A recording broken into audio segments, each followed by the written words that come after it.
नमस्कार. आज मी हे चिवळ्याची भाजी बनवणार आहे.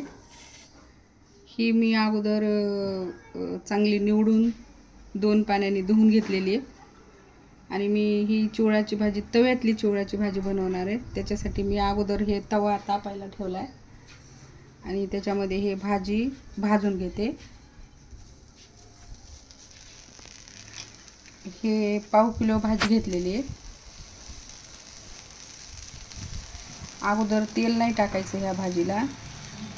अगोदर अशी थोडी भाजून घ्यायची.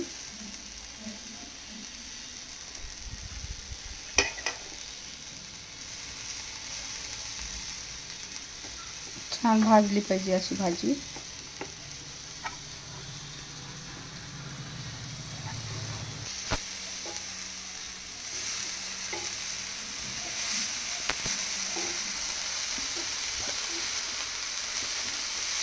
ही अशी चांगली भाजायची भाजी.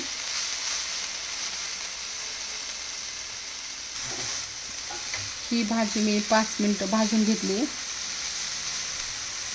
त्या भाजीला पाणी टाकायचं नसतं आणि शेंगदाण्याचं कूट पण टाकायचं नाही, कारण शेंगदाण्याचं कूट टाकल्यानंतर एवढी छान लागत नाही आणि पाणी अगोदरच त्यालाच पाणी सुटतं, आपल्याला टाकायची गरज नाही पाणी. आता मी याच्यामध्ये कांदा टाकून घेतलेला आहे. एक मध्यम आकाराचा कांदा घेतला आहे पाव किलो भाजीला आणि हे 1 ते 1.5 पळी तेल टाकते मी.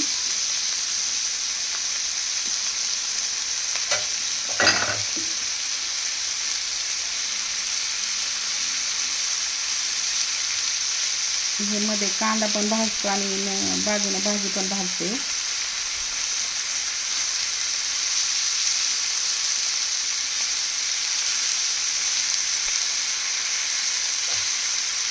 कांदा थोडा लालसर होऊ द्यायचा.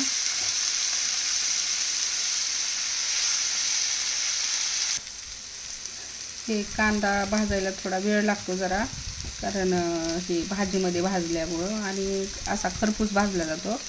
नाहीतर मग असा वेगळा भाजला तर थोडा करपतोय. त्याच्यामुळे ह्या भाजीतच भाजून घ्यायचा. आणि आता हे चांगला भाजलेला आहे. याच्यामध्ये ही थोडी मी कोथिंबीर घेतलेली आहे, बारीक कट करून घेतलेली होती थोडीशी, ती टाकली. तर हे पाव किलो भाजी आहे, त्याच्यामुळं मी आता मला हे तिखट टाकलं मी 1 चमचा आणि थोडंसं हे चवीनुसार मीठ टाकायचं. शेंगदाणे नाही वापरायचे. शेंगदाणे टाकल्यावर एवढं छान नाही लागत भाजी.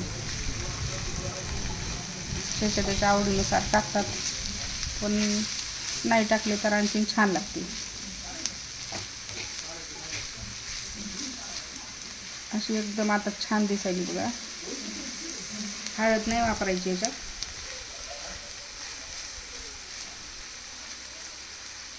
खायला भाकरी बरोबर किंवा पोळी बरोबर खूप छान लागते भाजी. जास्त करून भाकरी बरोबर छान लागते.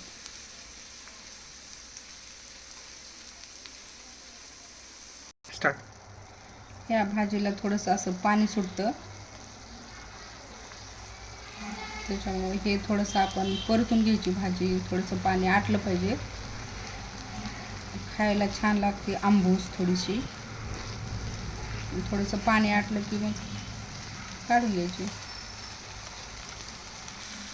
आता हे पाणी आटलेलं आहे, थोडंसं तेल सुटलं ह्या भाजीला आणि आता मी त्या बाउलमध्ये ही भाजी काढून घेते.